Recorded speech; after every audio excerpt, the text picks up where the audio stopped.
Queremos saudar a todos e a todas com a paz do Senhor Jesus.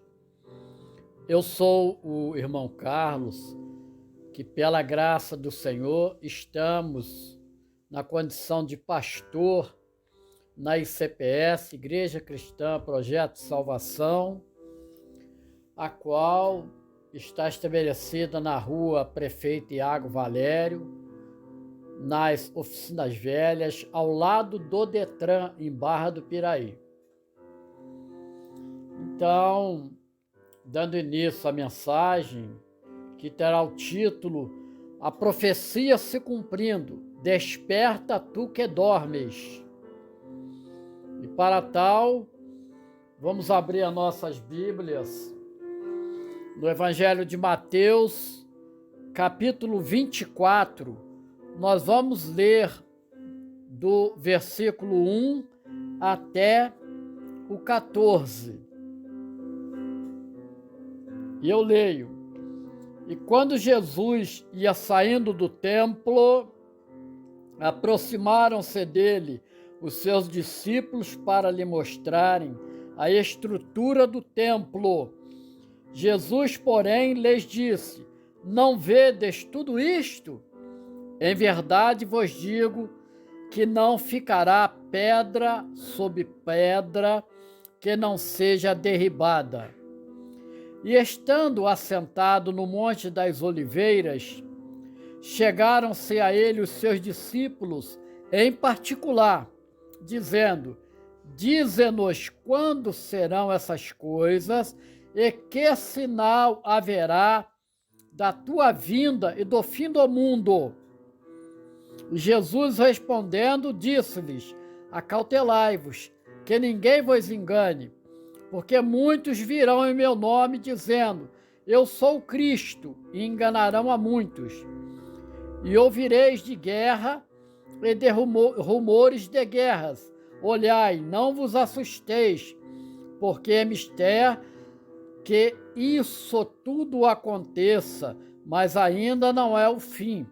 Porquanto se levantará nação contra nação, reino contra reino, e haverá fomes e pestes e terremotos em vários lugares.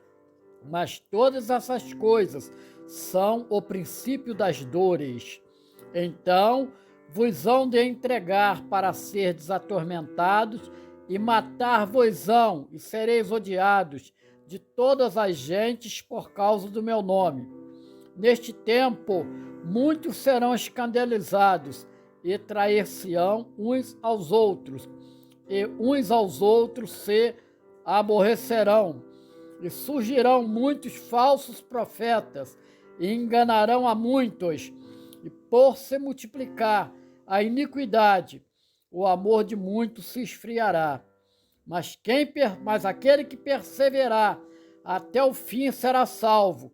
E este evangelho do reino será pregado em todo o mundo, em testemunha a todas as gentes, e então virá o fim. Louvado, glorificado e exaltado é o nome do nosso Senhor, né?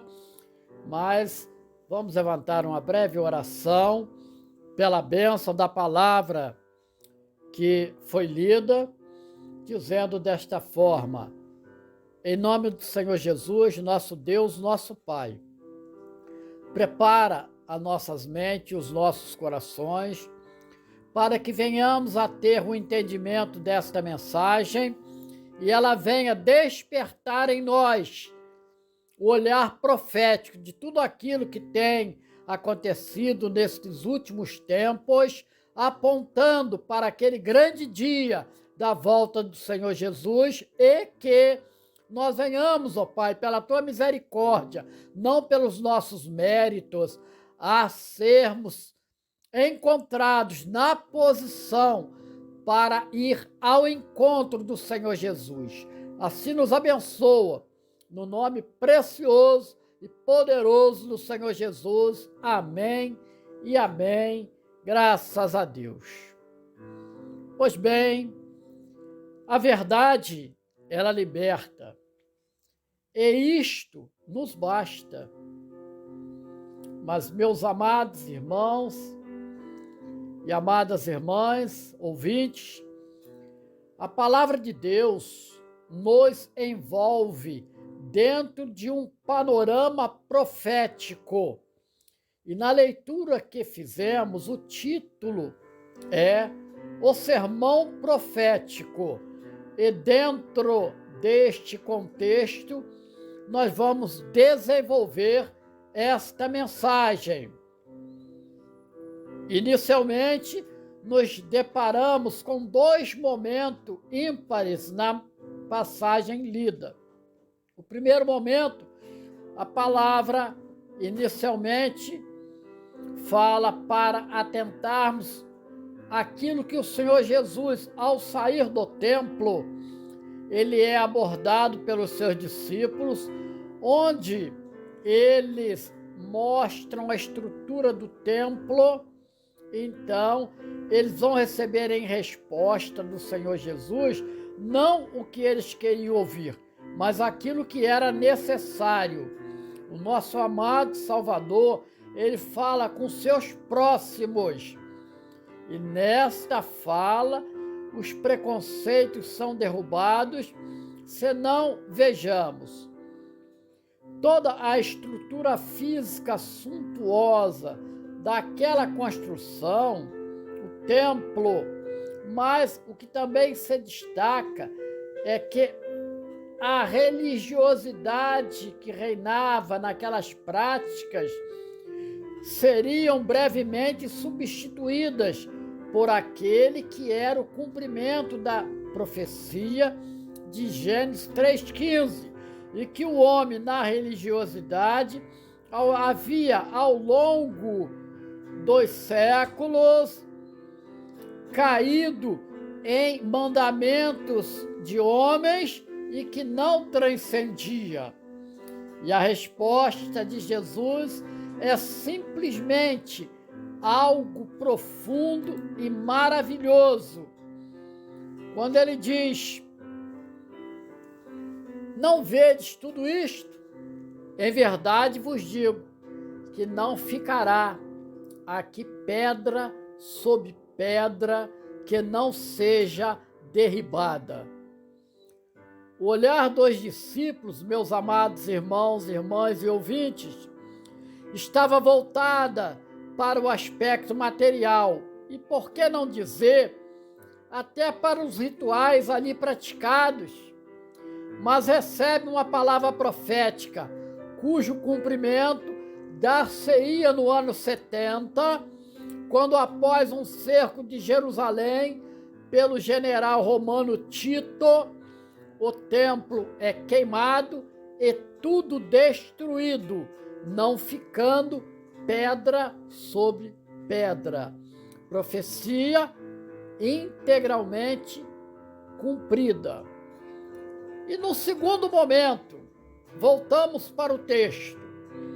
Estando assentado no Monte das Oliveiras, chegaram-se a ele os seus discípulos em particular, dizendo: dize-nos quando serão essas coisas e que sinal haverá da tua vinda e do fim do mundo. Olha, maravilhoso, né? Louvado seja o nome do Senhor. Glória a Jesus, né? Então, meus amados, minhas amadas, é uma curiosidade já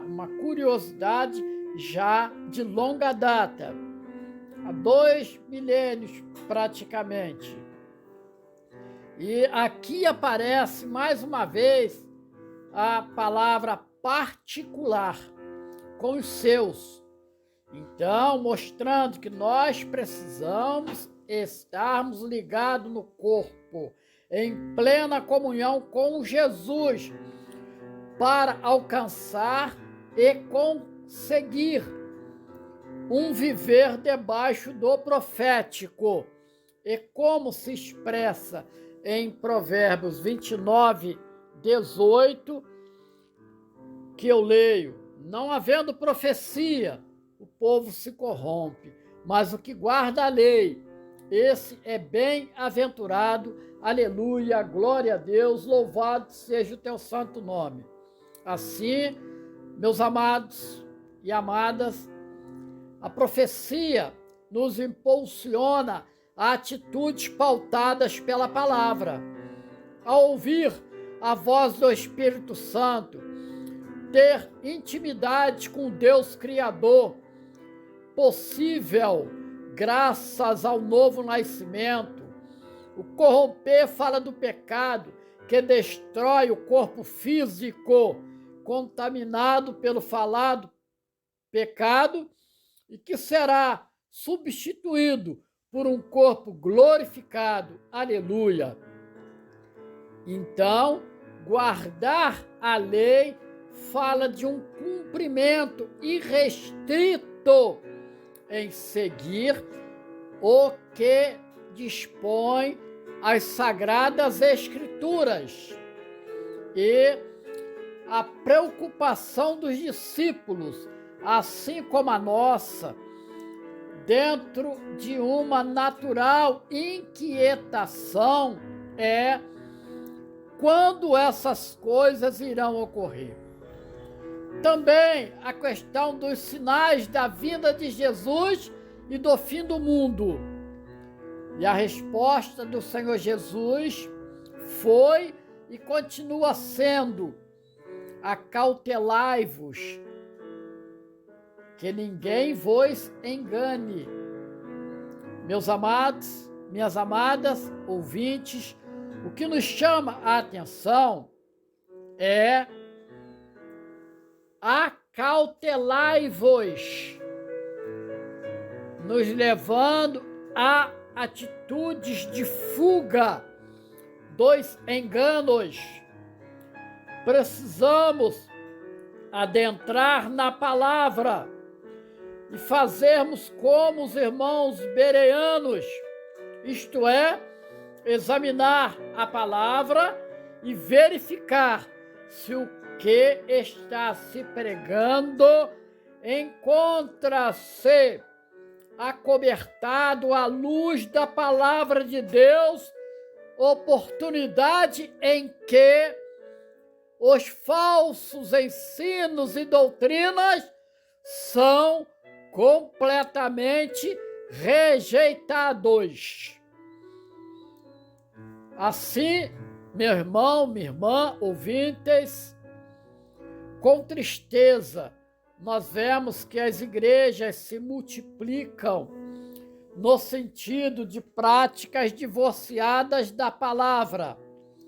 Não estamos criticando, pelo contrário, nós vivemos num país em que desfrutamos da liberdade de credo, mas pregar a conversão do pecador para um novo nascimento e então passar a andar na vontade e direção do Espírito Santo, viver fugindo das atitudes nocivas do pecado no mundo com ensinos e práticas, onde o nosso amado Deus foi substituído pelo, entre aspas, poder do homem, fecha aspas, onde inúmeras vezes nós temos falado e constatado que com o avanço da ciência e com ela nós temos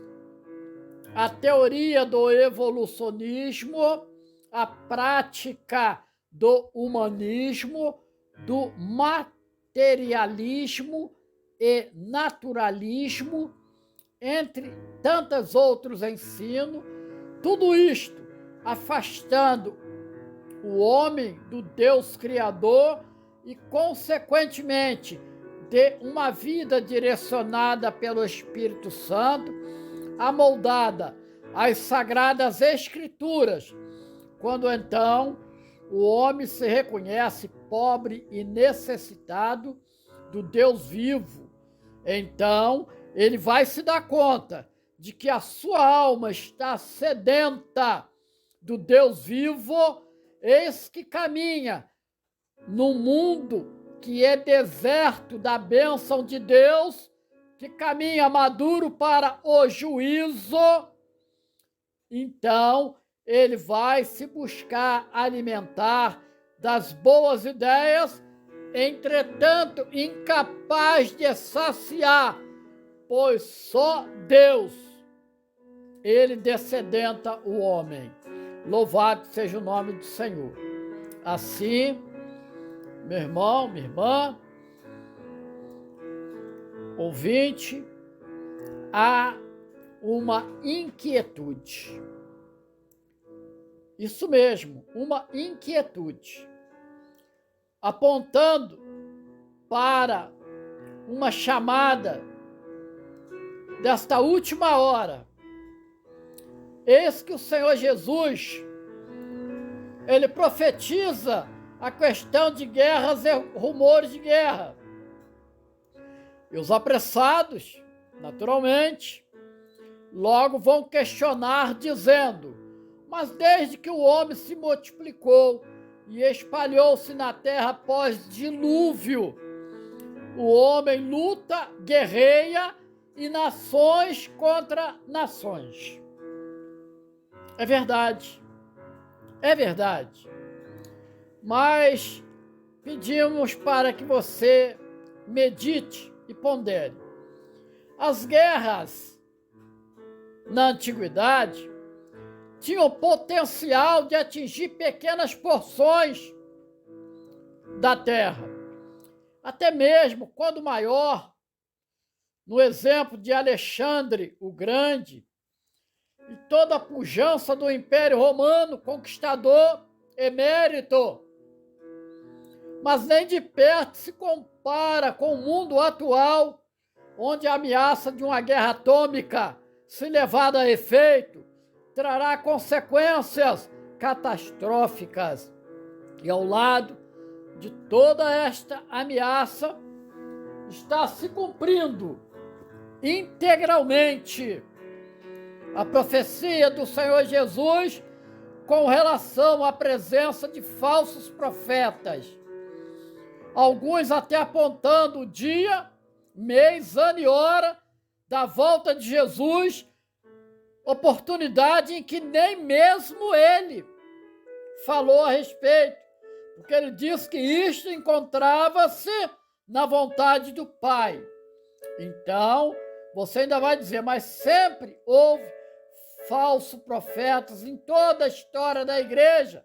Nunca faltou a presença desses, eu repito, falsos profetas, das heresias, das apostasias.